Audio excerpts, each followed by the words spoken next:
તો દરિયો ને તેદી એમ કહેવાય કે વરુડી ના ઢેડે તેદી કેવો બન્યો કે હે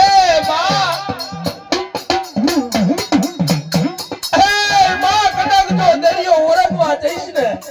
તો બેન જહાલની લાજ જશે પણ કઈ કેવો મારક દેખાય કે બેન જહાલની લાજ આ જાય એ પેલા સિદ્ધની મલકા પોકવા